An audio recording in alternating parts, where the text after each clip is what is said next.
Hi guys! So today we're picking up with chapter 26. The next day was filled with a sad silence. It was easy to forget that Early felt things. He was normally so focused on one thing or another. The goings-on of Pie, or building a boat, or the quest of finding the Great Bear. Or even just listening to Billie Holiday on a rainy day. But every once in a while I was reminded that Early wasn't just a mathematical genius, and he wasn't just a kid on a crazy quest. He was a real boy who had real feelings, and right now, his was hurt. "I know you're mad at me," I said, finally. "I'm not mad at you. It's just that I was wrong about her, the ancient one from the Pie story. I thought she was a witch or an enchantress, that she was luring Pie away from his real life.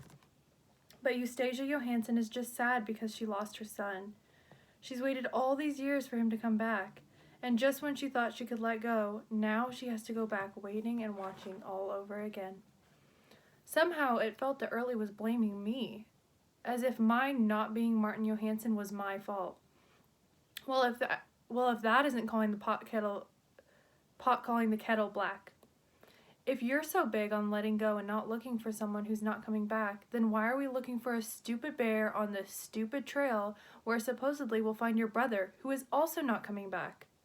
It all came out in such a rush that I barely had time to hear my own words before Early ran at me like a charging bull and knocked me flat. He pinned me to the wet, leafy ground and his arms went flying, landing punches I could barely feel through my padded jacket. "Don't you say that, Jackie! Fisher is not dead." His fist punctuated his words. "He's just having trouble finding his way back, and if you say different—" Suddenly Early's arms stopped flailing. His brow furrowed as he wiped his nose on his sleeve. He was still sitting on me, and I thought he was going into another seizure. But then his eyes got big and he said, "Holy moly, Jackie! Look at that!" "I can't look at much of anything until you get off me." Early scooted to the side and kept his gaze on the ground. I sat up to see what had become so important that it stopped Early's tirade. There it was, plain as day, right in the wet ground. A paw print the size of a pie pan. We had learned enough from Gunnar to know what a bear print looked like. Wet as this one was, it must have been fresh. And it was big. I placed my hand in the giant imprint. "Holy moly," I repeated. Early and I inched forward on our hands and knees to see the next print, which we knew would be just steps ahead of this one. There it was. We found 6 paw prints before the point where the bear must have veered off onto a rocky patch of ground. I was grateful for that diversion, as it got Early's mind off being mad at me. "Come on," I said, "let's see if we can follow him." Between the two of us, Early and me, we found some broken branches in a tree that had some of its bark scratched off. These telltale signs were leading us farther north and farther off the path, but it was good to feel like we were actually making progress, even if it was in search of a ferocious bear. Judging from the spring in Early's step, I could tell that he felt the same way. And somehow, I was getting caught up in Early's Pie stories, starting to anticipate the ways in which the line between story and real life would blur. We'd been wandering for days, on and off the Appalachian Trail, and now here we were, looking for the Great Bear. And all of it was starting to seem less and less crazy. I was beginning to worry. According to Professor Stanton, the numbers in Pie would eventually run out. What would happen when we found the Great Bear and there was no Pie? And there was no Fisher? My steps grew heavier as I followed Early, knowing he was heading toward a huge disappointment. But then again, at least Early knew what he was looking for, regardless of whether he'd actually find it or not.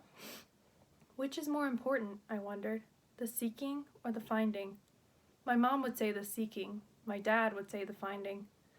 "We've run out of tracks," said Early. "Tell me about it," I grumbled. "But we know we're heading in the right direction." I didn't answer. We walked a ways in silence, listening only to the rustle of leaves and an occasional woodpecker getting his nose out of joint. "Fisher always says if you don't know where you're going, you'll never get there." "Yeah, well, my mom always said you'll get there eventually, even if you have to go every place else first." So there, I thought. "Fisher says you'll always find what you're looking for in the last place you look." Typical. Early had to have the last word. Well, not this time. Mom said no need to look twice under a donkey's tail, you already know what you'll find. "Fisher says always wear clean underwear because you never know—" "All right, you win. Now you can shut up about Fisher." Early did shut up, for too long. He could stay mad for all I cared, but eventually the silence got to me. So what was Fisher like? I asked, trying to break the ice between us. I've seen his picture in the trophy case at school. He seemed like he had the world by the tail. I guess. I mean, he seemed like he could do anything. I guess.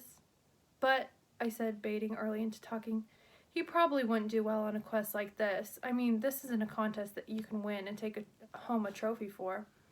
Fisher didn't care about trophies. He never got a trophy for being the best underwater swimmer. They don't give out trophies for that kind of thing. But he could hold his breath longer than anyone. That's how come I know he's not dead. Because he could hold his breath for a long time underwater? Yes. There were 9 men in his squad. They were trying to blow up that bridge.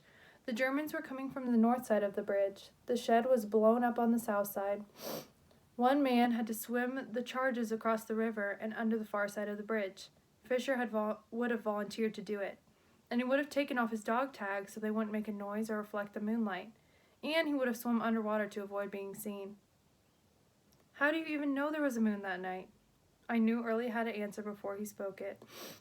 He pulled a leather journal from his backpack, revealing all kinds of handwritten notes and articles on river currents, weather patterns, moon phases, explosives, detonators, waterproof army gear. Where'd you get all this? The Encyclopedia Britannica, the Old Farmer's Almanac. I even wrote the War Department. I didn't hear back from them, but I guess they're busy. I looked at the hodgepodge of notes, sketches, letters, and articles. It was a confusing jumble of information. See here, where it says, I had heard enough. Early, think about it. If he's still alive, where is he? Why does the army say he's dead? Because he's lost, Early said, taking back his journal, as if I were an unbeliever and not fit to see the truths it held. Just like Pi. And we have to find him. That's good then, because Pi made it out of the maze, so I'm sure he'll be okay, I said, not sure why I was encouraging Early's fantasy and at the same time wishing somebody could do the same for me. No, Early said, his eyes focused on the ground as if the trail would somehow lead us to Fisher and Pi and the Great Bear all at once. I figured more numbers, but the story's all jumbled up, and I can't find any more ones. Pi's missing. What happened? You said he made it out of the maze. He found the catacombs. Now this is Early telling the story. Pi didn't realize he was searching for the catacombs until he stumbled across them. He still carried the shell necklace in his pack, and it weighed heavily on him. So much so that when he waded into a stream to cool off and wash the sweat from his face, the pack shifted, putting him off balance. Slipping off the rocks, he plunged into the swiftly moving current, the pack dragging him underwater. He tried to slip the strap over his head, but he could not get free of it. Finally, the current swept him over a ledge and he landed in a deep, watery basin. Kicking and pulling, he struggled to reach the surface, water crashing all around him. When he finally emerged, he grabbed for anything solid he could find and heaved himself out of the water. Dripping and half drowned, he found himself in a small cave.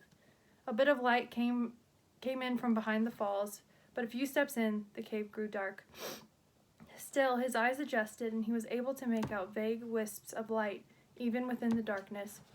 Or maybe they were shadows that were just less dark than the cave around them. He knew where he was, and he knew the kindred spirits that roamed these caverns. The damp, the dark. The walls pressed in around him. All of it spoke of a place where people would come to bury their darkest secrets and accidental treasures.